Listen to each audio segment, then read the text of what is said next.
UFC Fight Night Fight Island 8, Chiesa versus Magny takes place next week, in the middle of the week actually. It's on a Wednesday as it's part of our triple threat on Fight Island. I'm going to go through the entire card, starting with the early prelims, ending with the main event, giving my prediction and breakdown for every single fight on the card, and it's had some recent additions as well, so it should be a good one. Starting with the early prelim opener of Victoria Leonardo versus Manon Fiorot. Manon Fiorot has been talked about making her debut in the UFC finally. She's looked really good on the regional scene. She's got great stand-up. 5-1 so far. She lost her debut against Leah McCourt, and Leah McCourt has now gone on to win 3 in a row in Bellator. So this is actually a bad look for the UFC picking her up, because Bellator kind of has won over on our prospects. But in that fight with Leah McCourt, she kind of got controlled on the ground, but she also reversed a couple of positions. And seeing that from a striker in Manon Fiorot, who we know has the background of kickboxing and taekwondo, going in there and not getting completely exposed on the ground. I mean, don't get me wrong, she got out grappled and she lost to Leah McCourt, even though it was a split decision. I don't know who gave that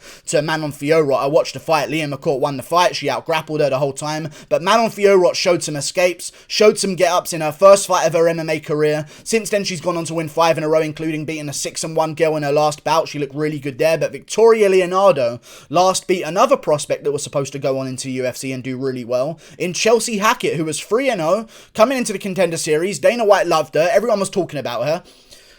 Victoria Leonardo got the upset because she showed Chelsea Hackett the first takedown she's ever seen in her life, because Chelsea Hackett had no answer whatsoever for the grappling of Victoria Leonardo, and she just got dominated on the ground every single time it ended up there. But Manon Fiorot has showed me in that Leah McCourt bout and in other bouts as well that she can actually grapple. She's got some good scrambles, and the stand-up, she's going to have a massive advantage over Victoria Leonardo as well. So I will be going with Manon Fiorot here, getting the job done. The first French woman in the UFC. I think she'll get it done as well, fighting at United Arab Emirates Warriors, whatever promotion that is. It's a good promotion. She's beat some good competition. I think she'll get the job done over Victoria Leonardo by unanimous decision. I don't see a TKO happening here. Even though Leonardo has been TKO'd by a head kick before in her career, I see Manon Fiorot getting the job done. Leonardo's not 8-3, she's actually 8-2. One of her bouts to Miranda Maverick was an exhibition, but the $4 billion company UFC don't have to worry about that, so who cares? She's 8-3 according to the UFC. She's actually 8-2. She's a good fighter. I think Manon Fiorot gets it done by unanimous decision win, controlling her the whole time on the feet and keeping herself out of trouble on the ground.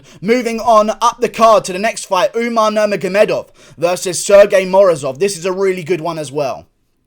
I want to say some things. Okay, Umar Nurmagomedov is really good. I like Umar Nurmagomedov, I really do. Sergey Morozov is really good also. In his last bout against Rittenhauser, I think the guy's name was, he actually beat him, and that was a guy who TKO'd him previously in his career. So one of his 3 only losses with his 16-3 record has actually been redeemed recently, which is good to see. It shows that he's an improving fighter. A guy who previously got KO'd to come back and develop himself, become a bit more of a better fighter, and then go on and dominate the guy in a decision after that. I like Sergey Morozov. I think he's a very good fighter. I don't think he's going to get the job done over Umar Nurmagomedov, but I will say this. This is the toughest fight of Umar Nurmagomedov's career, and he's a 5-1 favourite. And that makes no sense to me whatsoever. I have no idea. I mean, maybe Khabib put his McGregor purse on the line with Umar Nurmagomedov, and that's why it skewed the odds so much, but I don't know how. I don't understand how whatsoever.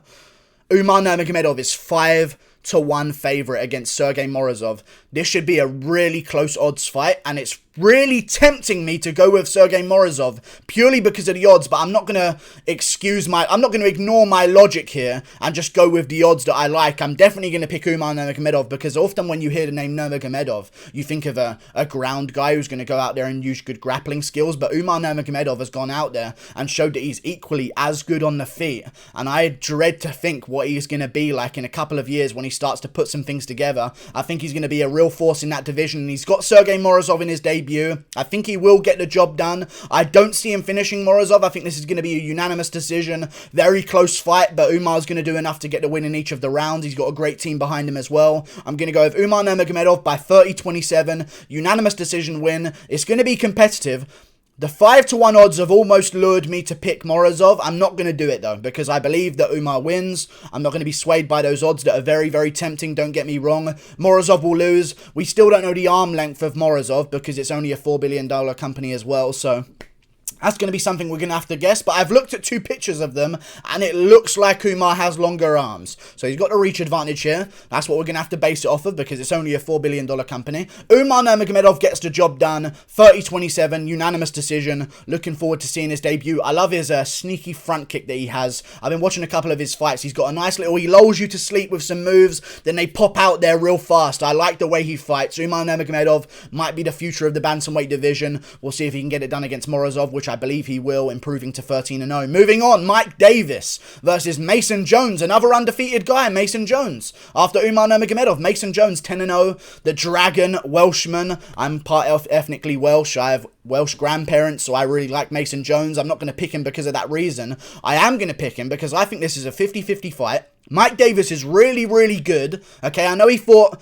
Sodiq Yusuff in the featherweight division and looked really good against him on the Contender Series, and that's sort of what blew up his name in the first place. How amazing he looked, even in a loss against Sodiq Yusuff on the Contender Series. But since then, he's beaten guys like Thomas Gifford. Not really the best names in the world. I think this should be even odds. I respect how good Mike Davis is. I also respect how amazing Mason Jones is. They're both really good, promising prospects in the lightweight division. And the fact that Mike Davis is such a huge favourite, I've got to pick Mason Jones as the underdog here. I think he'll get the job done. I lean him anyway here. He's got more experience at a pro level. He's 10-0 compared to 8-2. He's fought better competition. I feel like the odds makers just haven't done their research here, because Mason Jones ran through the competition at Cage Warriors, so much so they told him to sit out on the sidelines and wait while we get you into the UFC against a good opponent that you're going to beat. And he said, no, I'm going to take on Adam Proctor, 12-1 guy, I believe at the time, great recorded opponent, a welterweight upper division as well. That just shows what kind of mindset Mason Jones has. He also went out there and TKO'd him in the first round, 12-1 guy, and Adam Proctor's not a joke. He's a young guy coming up in his prime, looking amazing, great team as well, beat great competition. Joe McColgan is also a great fighter. Since his loss to Mason Jones, he then went on in Cage Warriors afterwards to go and beat a 7-0 undefeated Kieran Lister by first round TKO. Mason Jones is not beating cans here, and I don't think the odds makers have done their research. I think this should be evens. I like Mike Davis. I think he's very, very technical. He hasn't fought the same level of competition that Mason Jones has on the regional scene, but he did beat Thomas Gifford and look good in that fight as well. I consider Mason Jones levels and levels above Thomas Gifford, in my opinion. I think he'll go out there and get the job done over Mike Davis, and I'll say by TKO in the first round. I think they're going to get into a bit of a slugfest, and Mason Jones is going to be hitting a little bit harder than Sodiq Yusuff, a weight division below, because Mason Jones has got the power to put down welterweights that have never been put down before, that are 12-1. I'm going to go with Mason Jones getting the job done by first round TKO against Mike Davis. It should be evens odds. He's an underdog. That's a steal for me. I'll take the underdog pick with Mason Jones getting the upset. He gets it done against Mike Davis, but again, Mike Davis, if he beats whoever wins this bout, is going to be the guy to pay attention to in the lightweight division for sure, as one of the next guys to rise up with the Arman Sarukians and the Rafael Fizievs. Soon to get there, of course. We've got to get some fights out of the way first, but Mason Jones, Mike Davis, really talented fight. Looking forward to it, but Mason Jones gets the job done in the upset. Moving on, up the card to the next one, Francisco Figueredo versus Jerome Rivera. I've watched Francisco Figueredo's bouts. I've watched them. And I've watched Francisco Figueredo's bouts, and I know who the favourite son is. I just kind of do. I know who Figueredo's parents like the most out of the pair of them, and it's definitely Davison, because Francisco Figueredo is not on his level whatsoever, and I'm actually going to go with Jerome Rivera here, another underdog with the upset. I've paid attention to Francisco Figueredo's career. As soon as I realised that Davison Figueredo's brother, I'm just going to call him, as soon as I realised the God of War's brother was fighting in the UFC, I had to immediately look him up and look up some of his fights. It's so hard to find some of his fights, which is part of the problem, because that shows that they kind of don't want them to be seen. And I saw his last fight where he was given a draw. That wasn't a draw. He got whooped in that fight really badly, and it was one of the most criminal robberies I've ever seen in my life. Francisco Figueredo lost his last bout very easily to Eduardo Souza, and Eduardo Souza is a great fighter, don't get me wrong. I believe he beat Anderson Dos Santos, who's also in the UFC right now, that went to a decision with Andre Ewell, but he's a great fighter, Eduardo Souza, 35 years age. I just don't like Francisco Figueredo. I've watched a lot of his fights. He's fought absolute cans. He's looked good against some good opponents as well, but those good opponents, like the guy who has a record of 7-1, hasn't really fought any good competition either himself to get that record of 7-1, and then Figueredo goes out there and gets the job done over him in KO in the first round. I like Francisco Figueredo. I think he's got a good style. He fights exactly like Davison. I'm going to look forward to seeing it on the night. He fights exactly like Davison. I just don't like what I saw in that Eduardo Souza fight. He lost the first round, in my opinion. He lost the second round, and he had a point taken away for grabbing the cage. He fights a lot like Davison Figueredo, I tell you, like honestly, like brother over here. They're both grabbing the cage. This one was a really bad cage grab, like a terrible cage grab. He actually stopped the takedown entirely by grabbing onto it. Like, he almost fucking ripped the cage wall out from its position, honestly. Got the point taken away. Also lost that round, so got 10-8'd. Also lost the third round. I don't know how they gave him a draw. He got whooped around and they just gave him a draw for no reason. Mainly because he's Figueredo's brother, I assume, and they want to push him, and Eduardo Souza's 35, and Jungle Fight's trying to get another guy in the UFC with some hype. I just don't like that, man. That's real bad, and he got whooped, and he showed a lot of problems in his game. He's been off for a long time now. I don't see him improving too much at this point. 31 years of age, it's not really the time where you're going to sponge things up like a 24-year-old will. Speaking of 24-year-olds, move a year on above that because I said the wrong number. 25-year-old Jerome Rivera is his opponent. I'm going to be picking him because he looked pretty good against Tyson Nam before getting TKO'd, and I know he got TKO'd. Wasn't that bad. It wasn't an out cold moment. He's had 4 months off. I believe that might be just enough time. He's had a camp for this fight as well against Ode Osborne, who eventually pulled out, and now Figueredo's stepping in to get the fight.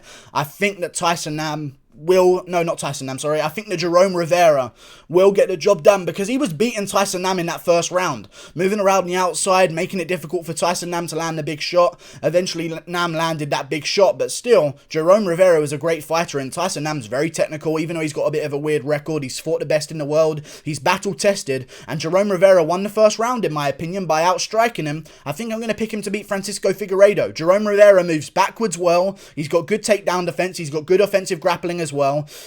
He did get held down a little bit on the Contender Series, and there was some questions about whether or not he won the fight. I thought he clearly won the fight on the Contender Series, outstruck the guy every single round, and the other guy wasn't really using too much of effective grappling. Oh well, I'm going to definitely pick Jerome Rivera here in an upset against Francisco Figueredo. I hope that Francisco Figueredo wins, because it'd be good to have Figueredo's brother in the UFC, but he's not good, man. He fights just like Figgy, but just 10 times worse. So I'm going to be picking Jerome Rivera here to scoot around the outside to a unanimous decision win 30-27, and just pick apart Figueredo's. He's got the, he wants to be his brother, but it's not there. It's not there the same way. The head movement ain't there the same way. He gets hit with too many shots. Go back and watch his last fight that went to a draw.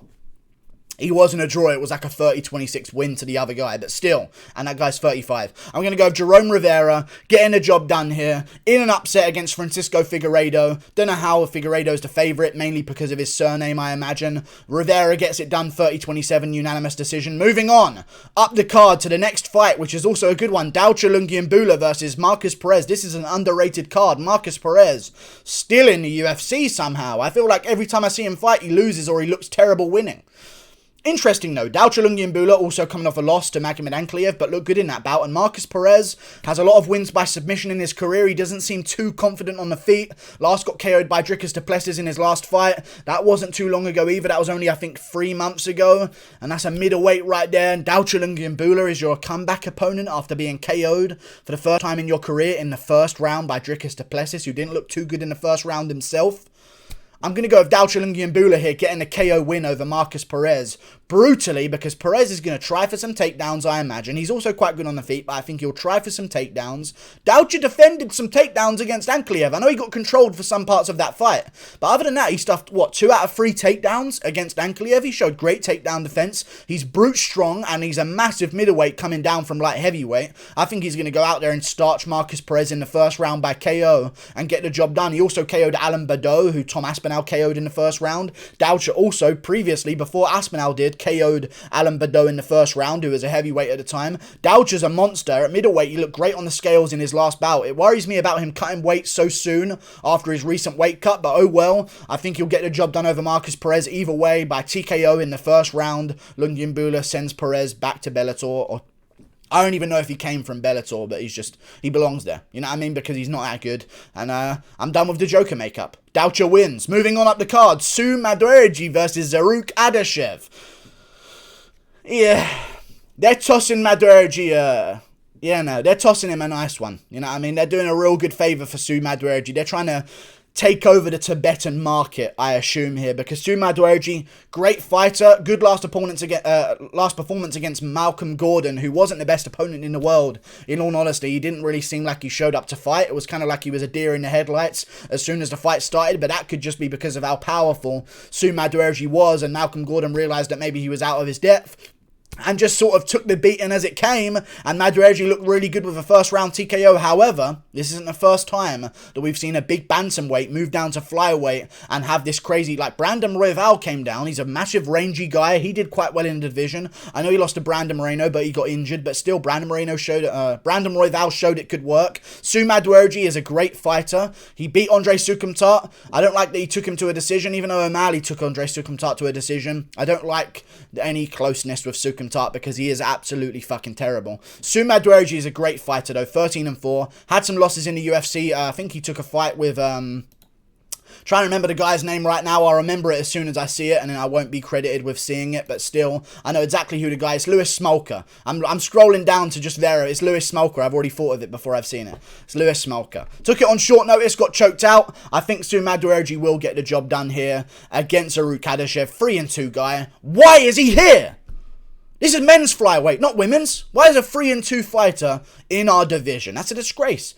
It's an absolute disgrace. I know he beat some Bellator guys, and the UFC likes to snatch up people that have beat people in Bellator. Let's give him some time to blossom and bloom. I think that Su Madwergy is going to give him a real beatdown in the first round by TKO. Zaruk Adashev not too long ago got KO'd in the first round by Tyson Nam brutally as well. I think Su Madwergy is going to go out there and do the same thing now that Zaruk's cutting down to flyweight, because I believe the Tyson Nam bout was at bantamweight, was it not? Adashev's getting KO'd without a weight cut. Now he's making a weight cut after getting KO'd against Su Madwergy. He's going to get KO'd again in the first round, and Madwergy's going to look really good. It's on his birthday. Happy birthday, Madwergy. Here's a nice little present. Adashev on a plate. Moving on, Ricky Simone versus Giottano Perillo. Again, among the other list of people that I don't know why are in the UFC. Ricky Simone is a great fighter. Last beat Ray Borg. Looked really amazing there. Showed good grappling. I don't like how he slows down in fights. It's a big worry for me with Ricky Simone. Seems to have a lot of dodgy third rounds in his career. I know his fight with Rani Yahya was a great performance as well, but he also looked kind of weird in the third round there. He's a massive, muscled up guy for that division, but I like Ricky Simone. I think he's a great fighter. Ray Borg is still a young guy on the rise. Not on the rise. Sorry, not on the rise, but he's still a young guy learning some new things, and he looked really good with his boxing in that bout with Ricky Simone. Ripped him to the body a couple of times as well, and Simone was just on another level to him, strength-wise, grappling-wise, striking-wise in the first two rounds. And Ray Borg survived to, the fourth round with Demetrius Johnson? Like, Ricky Simone has shown that he's good. He rocked Faber before Faber finished him, and he got overzealous, going for the finish against Uriah Faber, eventually got cracked himself. I feel like Ricky Simone will get the job done here. He even beat Merab Dvalishvili in a bit of a weird way, but still, that guillotine was in at the end of the round. Merab was, regardless of the controversy around it, Merab was like out cold from the guillotine. You know what I mean? Like, it was a weird situation, but like, if that fight goes on another 10 seconds, Simone wins it anyway from a guillotine chokeout. So I'm going to go with Ricky Simone here, of course, against his opponent, Giottano Perillo, a Dutchman from Belgium. Looking forward to his fight, but he hasn't really fought too many good competition opponents. Every time in his career he's taken a step up, he has not looked too good. He's also had a massive amount of time off. He hasn't fought since October of 2019, which is an amazing amount of time off, and he hasn't fought without a crowd yet. Ricky Simone has. There's just too many favors in favor of Ricky Simone for me to be picking this guy as an upset winner against him. Ricky Simone's a great fighter. He is a bit chinny here and there because he cuts a lot of weight, but he takes shots well, and Perillo is not Faber. So I'm going to go with Ricky Simone, ragdolling him around. I think he'll get the win by probably a submission as the fight goes on. I mean, Giottano Perillo has been finished by submission in his career before against Daniel Redquelio, who's 6-2. Every single time he's taken that jump up in his career, he seems to have failed. He fights at European beatdown against some meh opponents. Every time he steps out of that promotion or goes into a different promotion like Strength and Honor Championships, he loses to Jaziro Boye. He moves into Cage Warriors. Arnold Allen beats him back in the day in 2014. Not a good debut, don't get me wrong, but still, I think we've seen him take the jump up, and we've seen him lose a couple of times. He is a featherweight, and I don't know how they've signed him for this bout here, because there's so many bantamweights on regionals that are good, but they've gone with this featherweight that not only is a featherweight, but missed featherweight in his last bout. What's going on? What's going on here? Why are they on this card? But all good. He missed his weight in his last bout, and he gets a UFC contract for missing weight at featherweight, a weight division above this one, against a 7-5 opponent. He gets Ricky Simone in the UFC. It's a disgrace. He's going to miss weight again, and Simone's going to smack him up for it and use the power of the mullet to get it done. Yeah, brother! You're Ricky Simone. I'm sorry, I'm getting a little bit excited here, but Ricky Simone gets it done. Moving on, Omari Akhmadov versus Tom Breeze. I'm going to say nothing here because we're running out of time and I've spent so long on the prelims. Go to my channel right now. There's a video on there. It's called Omari Akhmadov versus Tom Breeze, full fight prediction and breakdown. It's a 13-minute video of me breaking down Omari Akhmadov versus Tom Breeze. Save it till afterwards if you want, okay? Because you can go back and check it. I'm not going to waste my time here again, but I do believe that Omari Akhmadov gets the job done. Here's some little keynotes from the video to give you. Tom Breeze, boxing-orientated style. A lot of weight on his lead leg. Seems to get chopped up there quite a bit. I think Omari Akhmadov's got some of the most dangerous leg kicks in that division. We've seen them in previous opponents against Marvin Vettori. Omari Akhmadov was chopping up his legs the entire time. I think he'll chop up the legs of Tom Breeze early with his boxing-orientated style. Omari will scoot around the outside. Omari gasses out as the fight goes on, but Tom Breeze is also a guy that slows down as the fight goes on. I haven't seen the third round cardio required for Breeze to get it done. If you want more information on this, go to my channel. Other than that, moving on to the main card. Why is that on the prelims? That should be co-main. But still, on the main card of this fight night, Lerone Murphy versus Douglas Silva de Andrade. Douglas Silva de Andrade is actually pretty good, and Lerone Murphy's a 3-1 favourite, but that just speaks volumes on how good Lerone Murphy actually is, coming off a big win against Ricardo Ramos. A little bit of a weird one. He got KO'd in a weird angle, and Ramos kind of, more than anything, showed that his chin might be a little bit suspect, in all honesty, because Lerone didn't even look like he hit him that hard, but they were some brutal ground and pound the more that they went on, and Lerone showed a great patience in that fight as well. Also took a bout with Zubaira Tukhugov, which was a great fight in the featherweight division. Moved up on short notice as well. He took that bout, I believe it was at UFC 242. Stepped up, took on Zubaira Tukhugov, and fought to a draw. I thought Zubaira Tukhugov won 2 of those rounds, but I don't mind that they gave Lerone Murphy a draw, because to do that on short notice against a top-level competition in Zubaira, who went 3 rounds with Dawodu and won 1 of them and could have won 2 of them, but they gave it to Hakeem Dawodu, who rightfully won the second one. Zubaira is a good fighter and can make it close against top contenders in the featherweight division, and Lerone Murphy stepped up on short notice, took him to a draw. On full camp, he probably wins. Rocked Zubaira in that fight badly. He's got dangerous stand-up, he's got great grappling as well, he's really strong. I think he'll get the job done over a smaller Douglas Silva de Andrade, who I believe is just getting a little bit too old, but I respect him, man. I really do. I know Jan made him quit on the stool, and since then his stock's been a little bit low. But he's beat some good guys, like Renan Barão fight, he looked really good there. I know Renan Barão hasn't really been the same, but Douglas Silva de Andrade has some other good wins in his career that I'm going to scavenge to find right now. Against Marlon Vera in 2018. He got a win over him by unanimous decision, and won it quite comfortably as well. Douglas Silva de Andrade is no joke, but Lerone Murphy is also no joke. And at featherweight, I think Douglas Silva de Andrade is just a little bit too small. Drained himself too much for bantamweight. Now he's moving up to featherweight to take on Lerone Murphy. He's going to get mashed up by Lerone. I'm going to go with Lerone Murphy here by TKO in the 3rd or 2nd round. He pushes a good pace. Douglas is tough and he will go with him, but I think it'll be a 2nd or 3rd round finish for Lerone Murphy. Moving on up the card to the next one. It's Matt Schnell versus Tyson Nam on the main card. Great, this is a good one on the main card. This was originally on the prelims. Glad that it got a little bit more of a spotlight on the main card. Matt Schnell is dangerous. His middle name is Danger, actually. I didn't even mean that pun, I'm sorry. I was thinking of Figueredo still. But Tyson Nam is an absolute savage. And he looks like 905 shooter from Nelk, and I miss him. Okay? Tyson Nam will get the job done here by KO in the 1st round. You can't be getting KO'd at flyweight, Matt Schnell.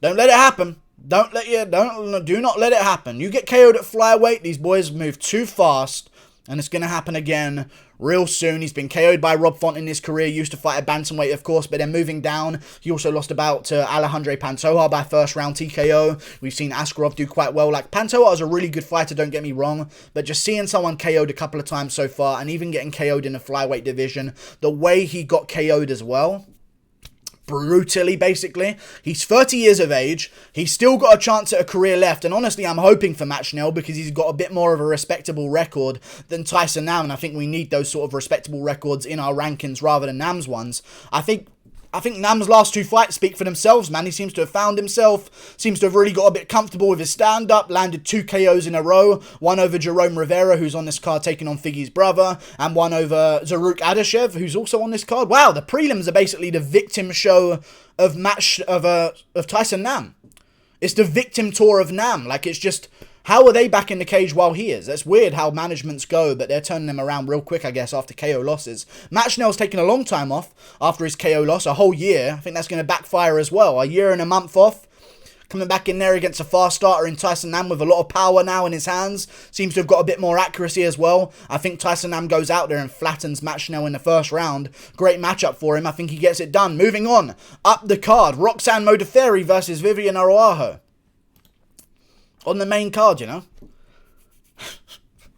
You know, there's fights on the prelims. And Roxanne Modaferry, make sure she's on the main card, UFC. Every fucking fight night. So we have to fucking watch her. She's shit. Roxanne Modaferry, happy warrior. I get it, she's happy, and she's not really a warrior. She's 25-18. I have no idea I'm going to keep picking against her. I'm going to pick Vivian Aruajo. You're not going to get too much technical advice from me here on how I think the fight's going to go. Vivian Aruajo's the favourite. I think she's the favourite for a reason. She looked pretty good in her last fight against Montana De La Rosa, who's a good contender as well, who's a young contender as well. Roxanne Modaferry, I've never been more confused by someone's success than her. I don't understand how it goes, other than maybe Brendan Schaub. I don't understand how Roxanne Modaferry is successful. I don't get it. She's shit. Every single fight, she looks shit. No improvement anytime. Terrible grappling. Terrible stand-up. I don't know how she gets it done. Maybe she has some secret ability to snap people's ACL like she did to Macy Barber with her mind powers or something, the nerd. But I don't see it happening here against Vivian Aruajo, who's got good grappling and who beats her in every single stat line on the board. I think that's going to be a huge factor here as well. I'm going to go with Vivian Aruajo getting the job done. She's a little bit smaller. I think she wins by decision, 30-27. Modaferry loses because she should lose. Because look at her. That's why. Aruajo gets it done. Moving on up the card, Valenweiver versus Venicious Mahaya. On the main card, feature fight. Valenweiver versus, what is the layout of this card? Jesus, there's better prelims. The prelims were better than this main card. Valenweiver versus Venicious Mahaya. Valenweiver's been submitted so many times in his career so far. I believe 3 times in his career. I'm just going to double check that right now. I know he lost a couple of times in his career. He's been TKO'd in his career as well. I know Jordan Wright's one was a little bit of a weird stoppage because he got a cut over his eye, but I still think he's going to lose. He's been submitted as well many times in his career previously. He also got TKO'd before that fight with Jordan Wright by heavyweight Chase Sherman. He's jumping around divisions. He's now in the light heavyweight division where he belongs. He took the heavyweight fight with Chase Sherman on short notice, of course, to get his debut. Beat some good opponents outside of the UFC like Rashad Coulter, but Coulter's just some fat mess that's no longer in the UFC, and Chase Sherman beat him up as well. And Chase Sherman destroyed Valenweiver with that elbow to finish the fight. I think I've seen him lose too many times. Trevin Giles, a middleweight, was able to submit him. You got Robert Drysdale as well, was able to submit him. Good opponent, though. Justin Leday was able to submit him as well on the ground. I think if that level of opponent can submit you, Venicious Mahaya's got a good grappling game, and I believe every single one of his wins before he even got to the UFC was a submission win in like the first round every single time. So he was actually a hyped up prospect at one point before his 3 recent TKO losses and 1 submission, 1 to Paul Craig after getting rocked on the feet beforehand. He's got a bad chin, so EK has a chance. But I think as soon as he gets EK to the ground, I mean, EK doesn't even need a person on top of him to find it hard to get up. You know what I mean? So I'm going to go with Venicious Mahaya, taking him down, getting the submission win as he does. I'll say arm triangle, because he's got a couple of them in his career. I'll say an arm triangle choke over Valenweiver in the first round of their bout. Moving on, Wale Alves versus Munir Lazzez. Good fight. I'm actually glad this is on the co-main event. Munir Lazzez, I think his name should come first, but Wale Alves is also a good opponent. Had some decent wins over like Colby Covington in his career. I know Colby took it with like a rib problem, injured, short notice, but still, Wale Alves got the job done over him. You can't say anything else other than that. Like, you can have any excuse you want. A loss is a loss, and Wale Alves can go out there and be very dangerous for anyone on any given day. So I'm looking forward to seeing Wale Alves here. He's very dangerous in the first round. He's got a lot of power. Brutal power. I think we all know about his KO over Sergey Morozov, where he basically slumped him into his own body with that uppercut. It was absolutely one of the best KOs I've seen in a while, the way he winded up the uppercut after the flying knee. Very dangerous in the first round. Extremely dangerous in the first round. But after that first round, he's shit. He is shit, and Lazzez in his bout with Abdulrazak Al-Hassan, as a guy making his debut where there's going to be some octagon jitters, went out there, took the onslaught from Abdulrazak Al-Hassan. He's 33 years of age, which annoys me because I feel like we might not get his prime unless he keeps winning, and I hope he does keep winning. I think he will win here. I'm going to go with Lazzez by 3rd round TKO because Wale Alves can't fight for longer than a round, and Lazzez showed me that he's patient under fire against Abdulrazak Al-Hassan. Then he showed me that he was able to turn the tide and push the pace in those later rounds and get himself the momentum back and win that fight with Abdul in his debut. I believe it was on short notice as well, to be honest with you. It might not have been, but I don't think that fight had a full camp for it, so I'm looking forward to seeing what Lazzez can do on a full camp. And with some time to improve his game, got the reach advantage and the height advantage, I think I'm going to go with Lazzez here, getting the job done over Wale Alves. 3rd round TKO, Alves gasses out after a 1st round onslaught, I imagine. Moving on to the main event, Michael Chiesa versus Neil Magny. Looking forward to this one. I'm going to pick Neil Magny here. I think a lot of people are picking Neil Magny here. It's a close fight though, the odds are close as well, so a lot of these fights seem to go either way, but I'm going to go with Neil Magny. Even though he's had more losses, and Chiesa's 17-4, which is actually a pretty respectable record when you look at it. And he has beaten RDA, who smushed Neil Magny, but Magny didn't really get smushed by RDA. He kind of fell into a position that was terrible for him, and then things went bad for Magny from there. But, you know, I think once Magny's on his feet, he's hard to get down in the first place. Chiesa's had trouble with Diego Sanchez on the ground, trying to keep him in certain positions. Carlos Condit showed him some problems as well, and we've seen Carlos Condit get dominated in the ground game against Neil Magny. I know Chiesa finished him, but I think Magny beat a better version of Condit, a younger version of Condit, if you will. I'm going to go with Neil Magny getting the job done against Michael Chiesa, because Michael Chiesa, I've never seen a fighter in my life who has spent so long in the game and has no idea what they're doing with their hands whatsoever. He has the worst stand-up out of anyone ranked in any division, even women's flyweight, and that's saying something. I'm going to go with Neil Magny getting the job done. He's more well-rounded. He's got good takedown defense. He's been on a run recently of a 3-fight win streak. Magny will get this done as the fight goes on. Chiesa will have success early. That's what will happen. I don't see Chiesa submitting Magny. If a guy like Sanchez can stay out of your submissions, I think Neil Magny can as well. I think if RDA at this point in his career can stay out of your submissions, Magny can as well. But RDA is near impossible to finish anyway. A lot of people have tried to do it and tried to dominate him. It just doesn't seem to go away. RDA is a tough guy. I think Magny's going to survive as well. If he wins this one, he knows he's on to massive things because it's a big main event again. Every single time I see Magny in the main event, he seems to choke. Now I think he's going to get the job done, and hopefully he calls out Chimaev afterwards, but now I hear that Edwards versus Chimaev is signed for March something. So who knows? I think Chiesa's going to win the early rounds, take down Magny in the first 2, control him on the ground here and there against the cage. Magny will keep scrambling. Magny will keep working. Magny's very efficient with his energy. We saw a guy like Anthony Rocco Martin try and push him against the cage in the first 2 rounds, but in the 3rd round, he's all over Rocco Martin, piecing him apart. Magny's really good as the fight goes on. I think I'm going to go with Neil Magny here, having those 3rd, 4th, and 5th rounds against a guy like Chiesa, who we've seen gas out previously in his career, and he does set a real high pace to keep control in a fight. He's very good at controlling people, but the pace and the energy that he uses to get that control is a lot. So I think he's going to gas out as the rounds go on, and Magny will eventually TKO him for a finish in the 4th round of their bout in a main event, and then Magny will be on to bigger and better things. We'll see what happens after that one. Maybe Magny versus Luque, maybe Magny versus, I don't even know. They're probably going to give him an unranked guy because it's Neil Magny. So yeah, Neil Magny wins. 4th round TKO. Goodbye. Thank you for watching. I'll see you later. Let me know what you think about my predictions. Like and subscribe. Click that button up there. And toodle pip. Goodbye.